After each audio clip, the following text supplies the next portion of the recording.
Hello friend, તમારા જામનગરનો ખૂબસૂરત નજારો જોવો છે તો ચાલો તમને દેખાડો ખૂબસૂરત નજારો.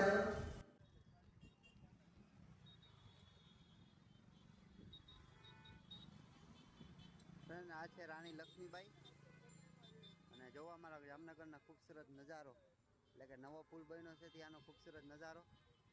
અને ખૂબ જ સરસ અહીંયા પવન આવે છે ઠંડો.